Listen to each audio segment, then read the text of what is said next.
دیکھ کے ماننا نہیں ہوتا. ایمان ہے ہی بالغیب، جو نظر نہیں آ رہا، جو فیل نہیں ہو رہا، اسی کو ماننا ہے. آگے چلتے ہیں سورۃ منافقون کے بعد سورۃ تغابن.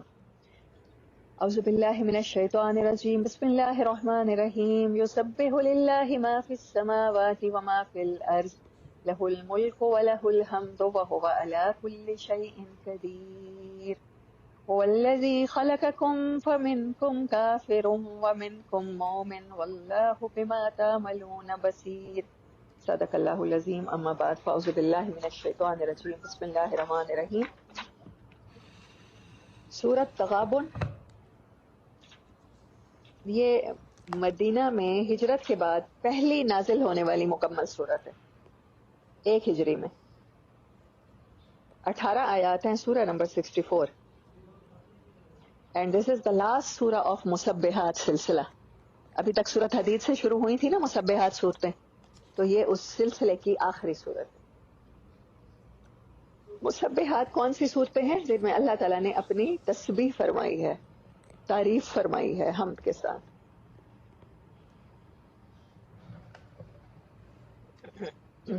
سینٹرل آئیڈیا اور سینٹرل تھیم اس کی کیا ہے؟ انفاق کرو. پچھلی صورت کی کیا تھی؟ منافقت سے بچو. منافق کی خصوصیات آپ کو ایک ایک کر کے بتائی گئی ہیں کہ ان خصوصیات کو اپنے اندر کہیں پاؤ تو اس کی صفائی کرو. لیکن ہمیں اگر پتہ بھی چل جائے نا، یقین کریں ہمارے ذہن میں سب سے پہلا خیال دوسرے کا آ رہا ہوتا ہے. اچھا وہ ہماری محفل میں کتنا جھوٹ بولنے والی ہے، وہ کیسا ہے، خود کو بڑا ایروگینٹ ہے. مطلب کچھ بھی کر کے، کچھ بھی سیکھ کے ہمارے نگاہوں میں جو وہ فٹ ہے نا لینس، وہ دوسروں کے لیے فٹ ہے. نزدیک کی نظر ہماری سب کی بڑی کمزور ہے، شدید والی کمزور ہے. اپنے اندر اللہ نے یہ آپ کو قرآن پاک میں اس لیے ڈیفائن کی ہیں چھوٹی چھوٹی خصوصیات. سورت کا نام منافقون رکھ دیا ہے تاکہ آپ اپنے اندر ٹٹولیں، اپنا محاسبہ کریں، وہ نزدیک کی اینک لگائیں اپنے آپ کو اور دیکھیں کہ آپ کے اندر وہ چیزیں نہ ہوں. اور یہ صورت بتاتی ہے کہ انفاق فی سبیل اللہ، اللہ کے راستے میں خرچ کرو. مدنی صورت ہے اور مدنی صورتوں میں خرچ کرنے پر جتنا زیادہ ایمفسائز کیا گیا ہے اور کہیں نہیں کیا گیا. گو کہ مکی صورتوں میں بھی کیا گیا ہے، یتیم کا خیال کرو، گھاٹی سے گزرو، بھوکے کو کھانا کھلاؤ، وہ بھی خرچ ہے. لیکن وہاں خرچ اس لحاظ سے ہے کہ وہاں مسلمان اوپریس تھے، وہاں وہ اپنی مرضی سے خرچ نہیں کر سکتے تھے. یہاں کم بھی ہے تو خرچ کرو. مجھے یہ بتائیں کہ نبی صلی اللہ علیہ وسلم یا صحابہ کرام جن کو خرچ کرنے کا کہا جا رہا ہے، جو پہلے ریسیور ہیں اللہ کے میسج کے، کیا ان کے بینک بیلنس تھے یا وہ بڑے ملینئرز میں سے تھے؟ نبی صلی اللہ علیہ وسلم کے ساتھ شیئر کیا ہے حارثہ بن نعمان نے گھر، جو نبی صلی اللہ علیہ وسلم جب بھی نکاح فرماتے تھے ازواج مطہرات کو کر دیتے تھے. حضرت بی بی فاطمہ الزہرا اور حضرت علی کی شادی ہوئی ہے تو تب بھی انہوں نے گھر پیش کیا ہے آپ کے لیے. آپ کا اور جو اما عائشہ کا گھر تھا اور بی بی فاطمہ کا ایک ہی گھر تھا، اور کھڑکی میں سے ایک دوسرے کو شیئر کرتے تھے وہ لوگ. وہ کہتی ہیں کہ میرا تنور نبی صلی اللہ علیہ وسلم کے ساتھ 2 سال یا 1.5 سال شیئر رہا ہے. تو ان کو پتا تھا کہ آپ کے گھر میں تو کتنے کتنے دن چولہا نہیں جلتا. کچھ پکا ہوگا تو تنور جلے گا نا، کبھی کھجوریں کھا لی، کبھی پانی پی لیا، کبھی دودھ پی لیا، یہ خوراک ہوتی تھی. ان لوگوں سے کہا جا رہا ہے خرچ کرو. بی بی فاطمہ تو زہرا بھی فرماتی ہیں کہ جب بہت سی ایسی روایات ہمیں ملتی ہیں کہ جب وہ خود روزے سے تھے گھر والے اور صرف روٹی تھی، 1 روٹی تھی یا 2 روٹیاں تھی، اور کسی فقیر نے صدا لگائی ہے تو سخی گھرانہ ایسا نبی صلی اللہ علیہ وسلم کی آل کا کہ وہ اللہ کے راستے میں صدقہ کر دیا اور خود پانی اور نمک سے روزہ کھولا ہے. یہ لوگ تو اپنی جانوں پر دوسروں کو ترجیح دینے والے تھے. تو پھر ایسے لوگوں سے کہا جا رہا ہے خرچ کرو. آپ اور میں کس چیز کے انتظار میں ہوتے ہیں کہ ہمارے پاس بیونڈ کا ہماری ضرورت ہوگا تو ہم خرچ کریں گے. خرچ کرتے ہوئے کلیہ بتایا گیا ہے. نبی صلی اللہ علیہ وسلم سے پوچھا گیا، حدیث مبارک کا مفہوم بتا رہی ہوں، اللہ کمی بیشی معاف کرے، کہ کیا خرچ کریں؟ آپ نے فرمایا جو ضرورت سے زائد ہو. اب ضرورت کی ڈیفینیشن ہم نے کتنی بڑھا لی ہے، وہ ضرورتیں ہم نے کس لگژریس کے کس لیول تک پہنچ گئے ہیں. میں آپ سے صرف آپ کو بتانے کا مقصد یہ ہے کہ قرآن کے پہلے مخاطب نبی صلی اللہ علیہ وسلم اور اس کے بالکل سیکنڈ مخاطب صحابہ کرام ہیں. اور صحابہ کرام کے گھروں کا اور آپ صلی اللہ علیہ وسلم کے گھر کا یہ حال تھا لیکن اس کے باوجود آل رسول صلی اللہ علیہ وسلم نے جیسے خرچ کیا ہے, جیسے اس میسج کو ریسیو کیا ہے, ہم ویسے ریسیو کیوں نہیں کر پاتے؟ ہماری ضرورتوں کے پہاڑ اتنے بڑے کیوں ہیں کہ وہ نمبر آتے آتے بڑا ٹائم لگ جاتا ہے. وہ الماری میں کلوزٹ میں سے صرف وہی رف لباس نکلتے ہیں, ٹوٹی ہوئی جوتیاں نکلتی ہیں, کوئی نہ کوئی موٹو جس شوز کا اتر گیا ہو وہ نکلتا ہے اللہ کے راستے میں خرچ کرتے ہوئے. حالانکہ ہمارے پاس وہ آیتیں پہنچ چکی ہیں کہ تم نیکی کو پہنچ ہی نہیں سکتے جب تک وہ خرچ نہ کرو جو محبوب ہے. مال محبوب ہوتا ہے نا, لباس بھی محبوب ہوتا ہے, جیولری محبوب ہوتی ہے, گاڑیاں محبوب ہوتی ہیں, گھر محبوب ہوتے ہیں. وہ لوگ ایک کی مجلس میں بیٹھے بیٹھے کتنے غلام آزاد کر دیا کرتے تھے. میں جن کی باتیں آپ کو سنا رہی ہوں آپ کو بیونڈ بھی لگیں گی کہ حضرت علی رضی اللہ تعالیٰ عنہ کا یوم شہادت ہے آج 21 رمضان المبارک, اور آپ نے اپنے قاتل کو بھی کہا ہے کہ جا کے اسے شربت پلائیے, گھبرایا ہوا ہے, اسے پیاس لگی ہوئی ہے. سخاوت کی انتہا تو دیکھیں.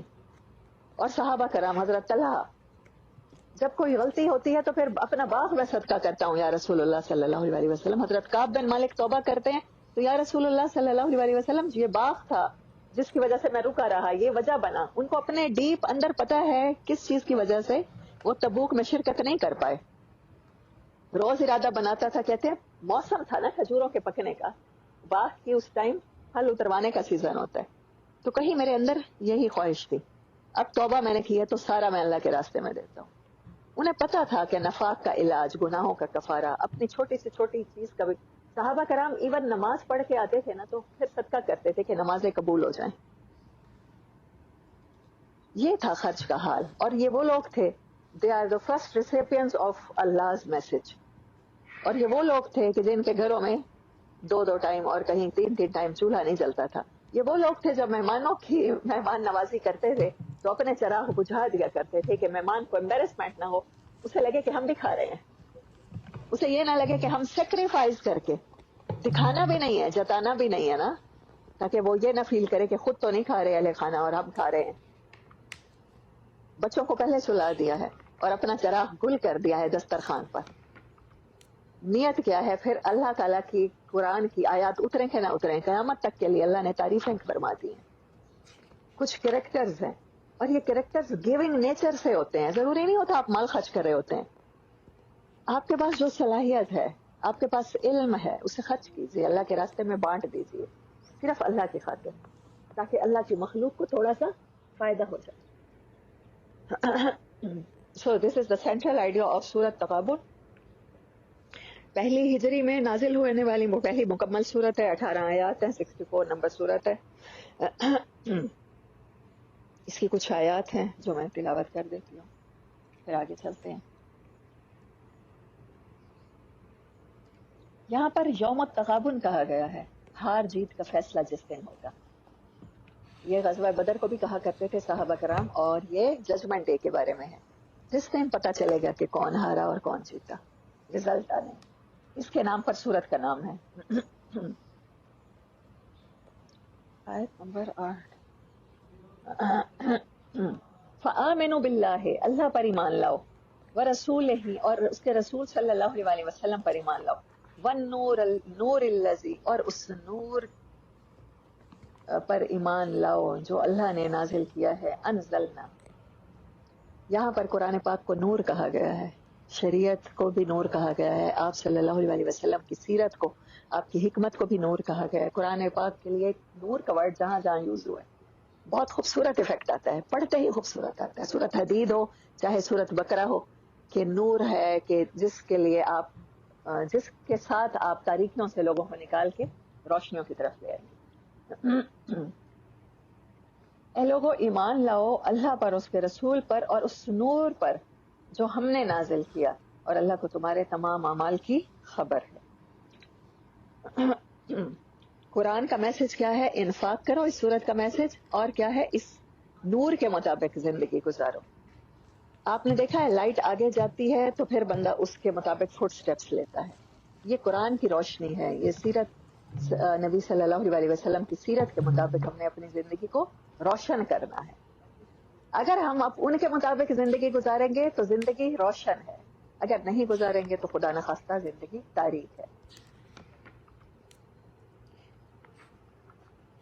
یہاں پر 3 چیزیں بتائی گئی ہیں اس صورت میں. واسمعوا، سنو، بات توجہ کے ساتھ سنو. واطیعوا، پھر اس کی اطاعت کرو، پھر مانو. وانفقوا، اور خرچ کرو. فاتقوا اللہ، پہلی بات کیا ہے؟ اللہ کا تقوی اختیار کرو. 4 things، 4 میسج دیے گئے ہیں آخری آیات میں. اللہ سے ڈرو جتنا ہو سکتا ہے، اور سنو، اور اللہ کی اطاعت کرو، اللہ کے رسول صلی اللہ علیہ وسلم کی اطاعت کرو. اللہ کے راستے میں خرچ کرو، یہ تمہارے لیے بہتر ہے. اور جو کوئی بچا لیا گیا نفس کے شر سے، نفس کے بخل سے، تو یہی لوگ کامیاب ہیں. مفلحون کا ورڈ استعمال ہوا ہے. ان تقرض اللہ، اگر تم دیتے ہو، ان تقرض اللہ، اگر تم دیتے ہو اللہ تعالیٰ کو قرضا حسنا، بہت خوبصورت قرضہ، تو وہ تمہارے لیے بڑھا دے گا. قرضہ کیسے خوبصورت ہو گیا؟ دنیا میں واپس، اور سود اس کا جا کے آخرت میں اس کا فائدہ بھی ملے گا. جی جی، سورۃ تغابن، سورۃ تغابن کی 2nd لاسٹ آیت، 18 آیات ہے نا، 17 نمبر آیت. ان تقرض اللہ قرضا حسنا یضاعفہ لکم ویغفر لکم. اچھا، اس کا اور فائدہ کیا ہوگا؟ کہ تمہارے گناہ معاف ہو جائیں. خرچ کرنے کی جہاں بھی بات آتی ہے 7 گناہوں کی معافی کی باتیں. واللہ شکور حلیم، اللہ تعالیٰ کا ایک اور نام، وہ قدردان ہے. ہمیں سب سے زیادہ انسانوں سے شکوہ کیا ہوتا ہے؟ بے قدری کا نا، احسان ناشناسی کا، رشتوں سے. تو اللہ تعالیٰ ہے جو قدردان ہے. صرف ایک رشتہ ہے ہمارے پاس جو شکور ہے. ہمارا باقی رشتوں سے امیدیں لگانا غلط، اور اللہ سے شکور کی امید نہ لگانا، اور ہمارا اللہ کے ساتھ ناشکری کا رویہ، وہ غلط. عالم الغیب والشہادۃ العزیز الحکیم. سورۃ طلاق پڑھتی ہوں، اس کی آیات. اعوذ باللہ من الشیطان الرجیم، بسم اللہ الرحمن الرحیم. یا ایہا النبی اذا طلقتم النساء فطلقوہن لعدتہن واحصوا العدۃ واتقوا اللہ ربکم لا تخرجوہن من بیوتہن ولا یخرجن الا ان یاتین بفاحشۃ مبینہ وتلک حدود اللہ ومن یتعد حدود اللہ فقد ظلم نفسہ لا تدری لعل اللہ یحدث بعد ذلک امرا. صدق اللہ العظیم. اما بعد، فاعوذ باللہ من الشیطان الرجیم، بسم اللہ الرحمن الرحیم. نام سے ہی آپ کو پتہ چل رہا ہے سورۃ طلاق. طلاق ایک ایسا ایلیمنٹ ہے کہ جب نکاح کا معاہدہ ہو سکتا ہے، نکاح کا عقد ہو سکتا ہے، تو یہ بھی پاسبل ہے کہ طلاق بھی ہو سکتی ہے، سپریشنز بھی ہو سکتی ہیں. اس کو بہت زیادہ ہائی لائٹ اور بہت زیادہ ہمارے معاشروں میں کیا جاتا ہے، اسٹگماٹائز کیا جاتا ہے، داغدار چیز سمجھا جاتا ہے، بہت برا لیبل سمجھا جاتا ہے. تو اللہ تعالیٰ نے اس کو کیجول کیا ہے. سورۃ بقرہ میں، سورۃ نساء میں احکامات بتائے گئے گریجولی. اس سورت میں کمپلیٹیشن آف دیز احکامات ہیں. طلاق کے بعد جو ٹائم پیریڈ دوسرے نکاح تک ہوتا ہے اس کو عدت کہتے ہیں، جو رکنا ہے. تو اس کے بارے میں اس صورت میں احکامات ہیں، اور اس کا ڈائریکٹ نبی صلی اللہ علیہ وسلم سے خطاب. بہت سی صورتیں آپ نے دیکھی ہوں گی، یا ایھا الذین آمنوا سے شروع ہونے والی، اللہ کی تعریف سے، قرآن کے تعارف سے شروع ہونے والی. سو دس از دا یونیک سورہ جو یا ایھا النبی کے نام سے شروع ہو رہی ہے. نبی صلی اللہ علیہ وسلم کو مخاطب کیا گیا. سورت بقرہ 2 ہجری میں نازل ہوئی، وہاں پر احکامات آنے شروع ہوئے ہیں، اور 2 ہجری کے آخر میں ہی یہ سورت نازل ہوئی ہے. 12 آیات ہیں، اور سورہ نمبر 65 ہے.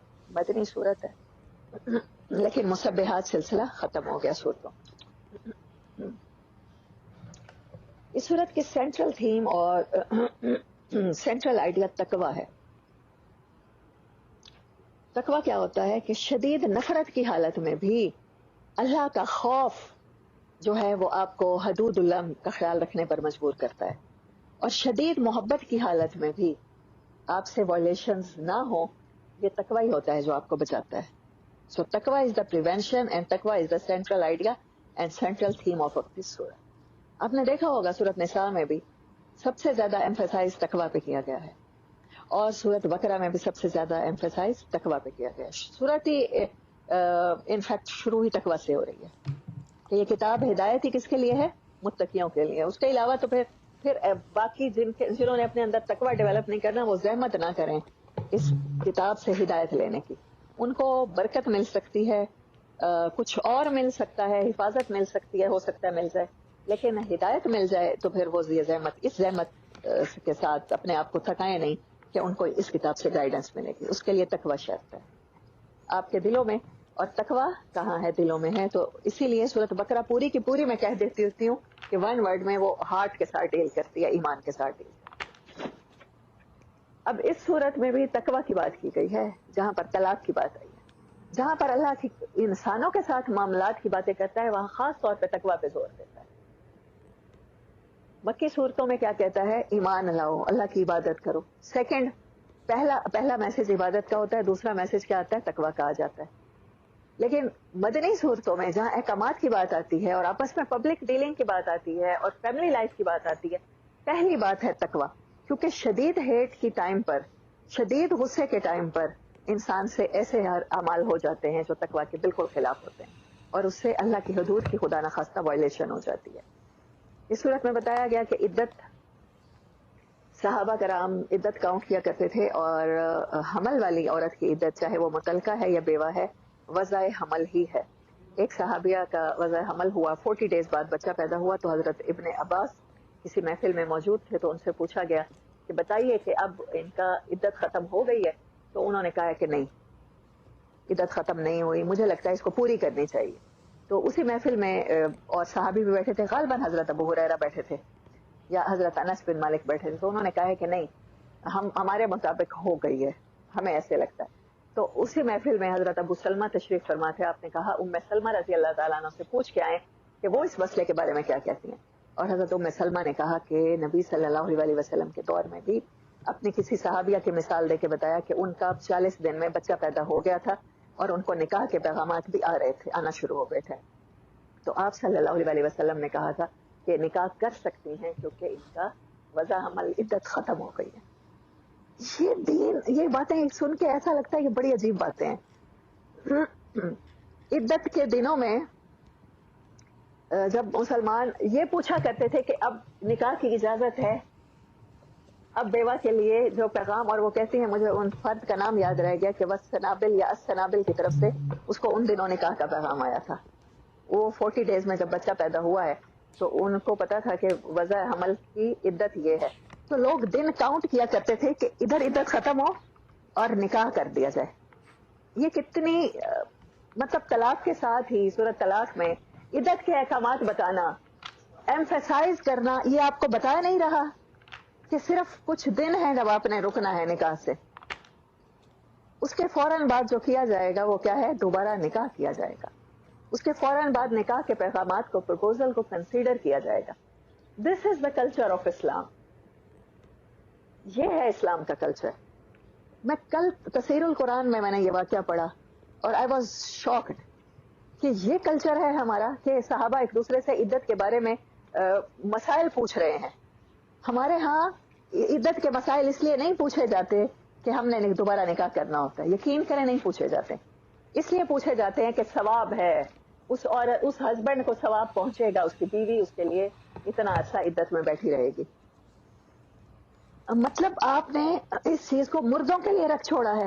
زندہ انسان جو فل آف جذبات ہوتا ہے, ایموشنز ہوتا ہے, فیلنگز ہوتے ہیں, اس کی نیڈز ہوتی ہیں, اس کی ڈیزائر اینڈ وشز ہوتی ہیں, آپ اس کو زندہ دفن کر دیتے ہیں اور خود کو مسلمان کہلاتے ہیں, اور خود کو کہتے ہیں کہ ہم ستی نہیں کرتے, ہم ڈیولپ لوگ ہیں, ہم کلچرڈ لوگ ہیں. یہ کلچر ہے آپ کا اور میرا. میں تو ذمہ داری قبول کرتی ہوں اس کلچر کی. کہیں مجھ میں ہی کمی رہ گئی ہے کہ میں نے اللہ کا پیغام لوگوں کو صحیح طرح نہیں سنایا ہوگا. میرے ہی بڑوں سے کمی رہ گئی ہوگی جو پیدائشی مسلمان تھے میری طرح. انہوں نے نہیں بتایا ہوگا کہ ہمارا کلچر یہ نہیں ہے جو ہندوؤں کی طرح ہم جس طرح سے زندگیاں گزارتے چلے جاتے ہیں. الحمدللہ ایسے لوگ بھی ہیں, میری اپنی فیملی میں ہیں, میری امی ابو کی کزنز ہیں, کچھ ہیں کہ جنہوں نے اپنے ہی بچوں کی بیواؤں کو دوبارہ ان کی شادیاں خود کی ہیں, لیکن بہت کم لوگ ہیں. مطلب پوری فیملی میں میرے پاس ایک آنٹی کا بھی مثال ہے جنہوں نے ایسا کیا. ہمیں پتہ ہی نہیں ہے ہمارا دین کیا ہے, ہمارا کلچر کیا ہے.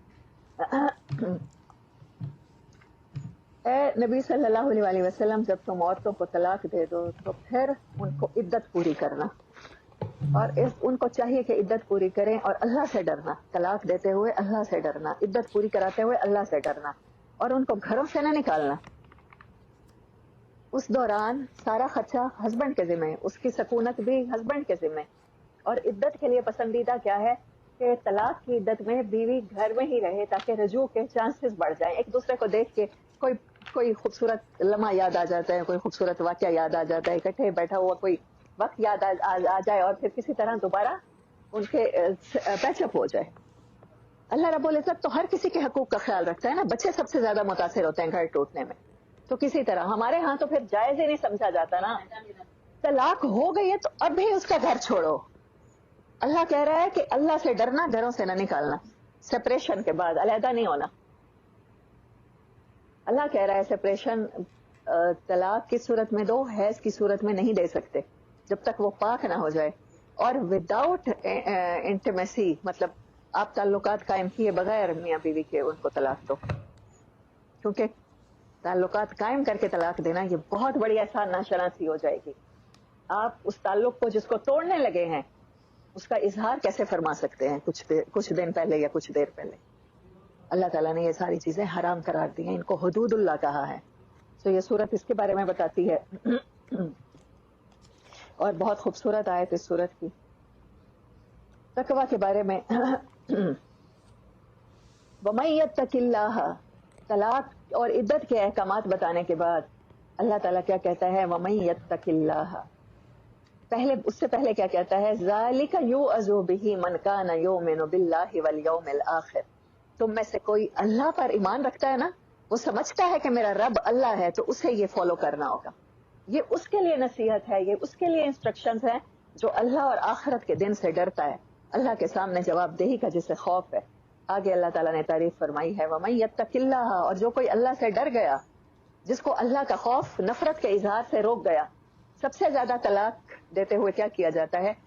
اتنی دل شکنی کی جاتی ہے کہ الزامات کے ساتھ رخصت کیا جاتا ہے۔ مجھے سورۃ بقرہ کی وہ آیت بھولتی نہیں ہے، مطلب ایک کچھ چیزیں ہوتی ہیں جو جیسے سورۃ رحمان کی حل جزاء الاحسان الا الاحسان، کچھ آیات ہیں جو بھولتی نہیں ہیں کبھی بھی کہ آپ نے اگر بسنا ہے تو اچھے طریقے سے بسو۔ معروف کا ورڈ یوز ہوا ہے، احسان کا ورڈ بھی یوز نہیں ہوا، لیکن اگر سپریشن کرنی ہے تو احسان کرتے ہوئے کرنی ہے۔ آپ مجھے بتائیں کہ ہم تو احسان کے درجے تک بستے ہوئے نہیں پہنچ سکتے، سپریشن کرتے ہوئے تو سب سے زیادہ ایک دوسرے پر بلیم گیم کی جاتی ہے، الزامات کی بوچھاڑ کی جاتی ہے۔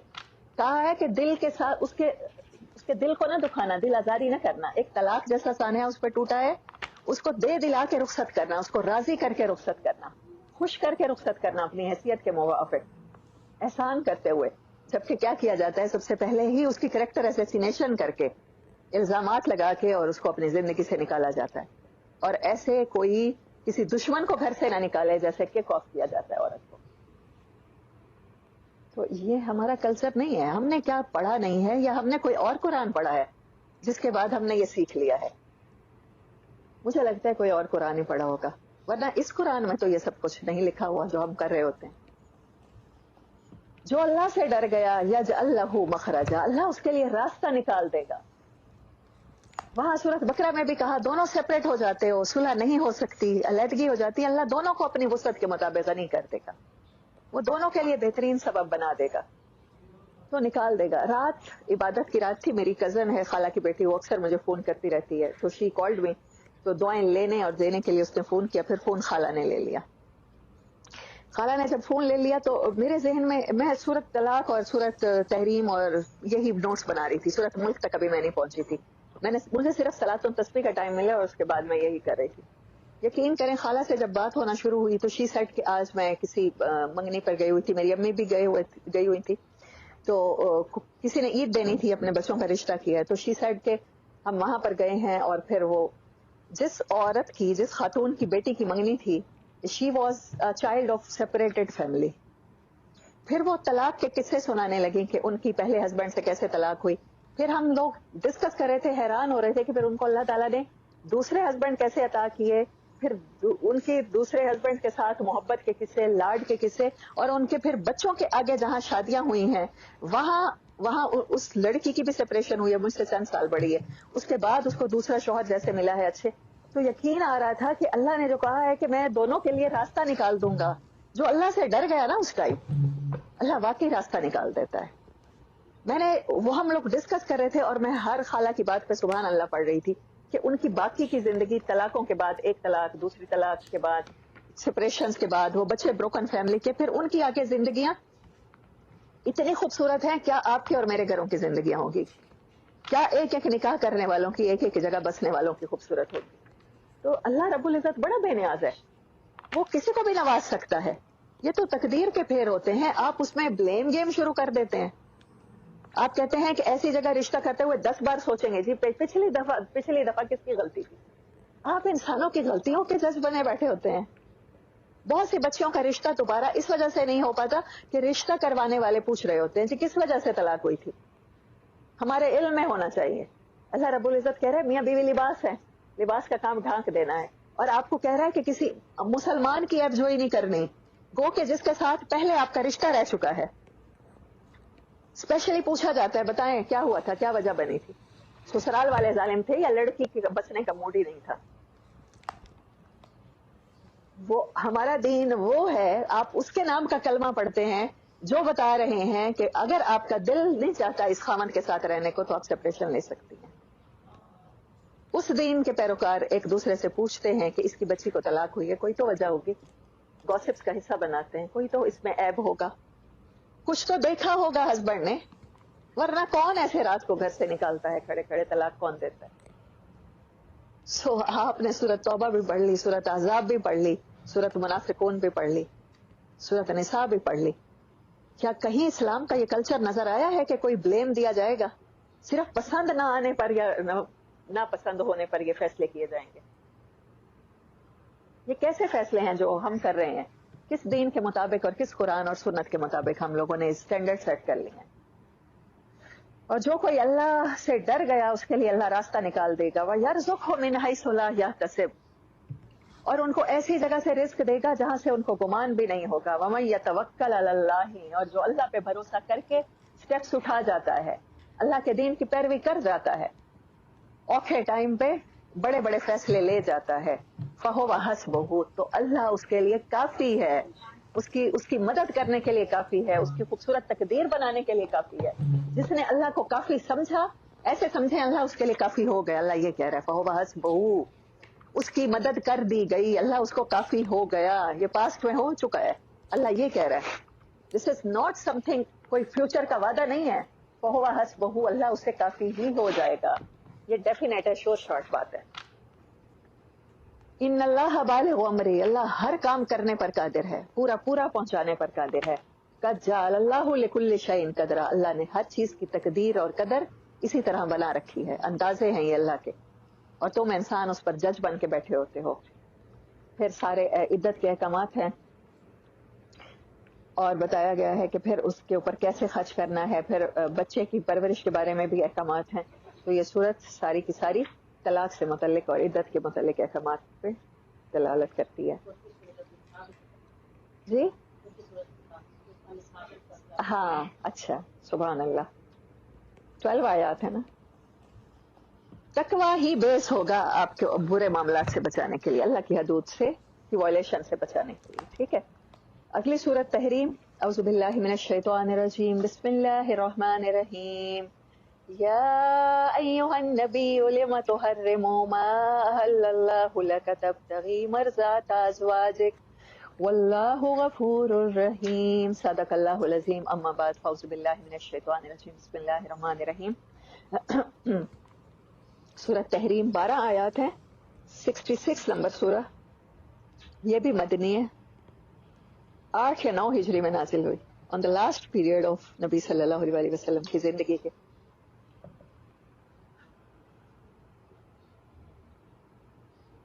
اس کی ایک آیت ہے جو 7 ہجری میں نازل ہوئی، فتح خیبر کے بعد جب ماریہ قبطیہ نبی صلی اللہ علیہ وسلم کے حرم میں داخل ہوئی. ان کا نام بہت سی جگہوں پر حضرت جویریہ کہا جاتا ہے، اور بہت سی جگہوں پر ان کا نام جو میں نے آپ کو بتایا حضرت صفیہ کہا جاتا ہے، اور حضرت صفیہ، حضرت ماریہ اور حضرت جویریہ، یہ غزوات میں آپ صلی اللہ علیہ وسلم کے حرم میں داخل ہوئے. تو یہ 790 میں غزوہ خیبر ہوا ہے، اس میں یہ آیت نازل ہوئی جو نکاح کے متعلق ہے آپ سے. 8 اور 9 ہجری میں موسٹلی اس صورت کا زیادہ تر پارٹ نازل ہوا ہے. کل 12 آیات ہیں. وہ صورت کیا تھی کہ شدید نفرت کی حالت میں، غصے کی حالت میں بھی اللہ کی حدود کا تمہیں خیال رہے، اللہ کا خوف تمہیں اللہ کی باؤنڈریز میں رکھے. اور یہ صورت بتاتی ہے کہ شدید محبت کی حالت میں بھی اللہ کو پریورٹی بنانا ہے، کہیں میاں بیوی ایک دوسرے کو پریورٹی نہ بنا لیں. یہ نبی صلی اللہ علیہ وسلم کی ازواج کے ساتھ ایک واقعہ ہوا تھا. کچھ کھانے پینے کی چیز تھی جو کہا، شہد کے بارے میں غالباً کہا کہ آپ کے منہ سے اسمیل آتی ہے. تو جو ان کے گھر سے آپ نے شہد کھایا نا، وہ کسی ایسے درخت کا ہوگا جہاں سے اسمیل آ رہی ہوگی. ازواج مطہرات نے آپس میں، تو پھر ایسا ہے تو تھا تو نہیں نا، اصل میں تو نہیں تھا، لیکن آپ نے پھر قسم کھا لی کہ میں شہد نہیں کھاؤں گا. اس کے اوپر یہ آیات نازل ہوئی کہ اے نبی صلی اللہ علیہ وسلم، یہ بھی صورت دیکھیں، ان کی ریزیمبلنس دیکھیں کہ ایک بتا رہی ہے کہ شدید نفرت کی حالت میں طلاق کے ٹائم پہ آپ نے احسان کرنا ہے، اللہ کے تقوی کو نہیں چھوڑنا. اور یہ صورت بتاتی ہے شدید محبت ہے ازواج مطہرات سے، پھر بھی وہ آپ کو کسی چیز سے روک رہی ہیں تو آپ نے نہیں روکنا. تقوی ہر جگہ پر ملحوظ خاطر رہے گا. اے نبی صلی اللہ علیہ وسلم، آپ کیسے حرام کریں گے؟ آپ بالکل بھی حرام نہ کیجیے ان چیزوں کو جو اللہ نے آپ کے لیے حلال کر دی ہیں. تب تغی مرضات ازواج کا، اپنی بیویوں کی خوشنودی چاہنے کے لیے اللہ کے حلال کو حرام مت کیجیے. اللہ معاف کرنے والا ہے. اللہ نے تمہارے اوپر فرض کر دیا ہے ان چیزوں پر ایمان لانا، اللہ کے حلال کو حلال جانا. وہی تمہارا مددگار ہے، وہی تمہارا وارث ہے، اور وہ علم والا ہے اور حکمت والا ہے. نبی صلی اللہ علیہ وسلم کو جب یہ باتیں بتا دی گئیں تو وہ انہوں نے چھپایا ہوا تھا، آپس میں ایک دوسرے کو کہہ رہی تھی کہ جب آپ کے پاس آئیں تو آپ بھی کہیے اسمیل آتی ہے آپ کے منہ سے. تو دوسری کے پاس گئے تو انہوں نے بھی کہا اسمیل آتی ہے. تو پھر اللہ نے کہا کہ میں نے وہ بات کھول دی، اپنے نبی پر ظاہر کر دی. جب وہ آپ کے پاس آئیں وہ زوجہ مبارکہ، تو پھر آپ نے کہا کہ تم نے ایسے کیا ہے اور ایسے کہا ہے، اور اللہ نے اس کے بارے میں یہ آیات اتاری ہیں.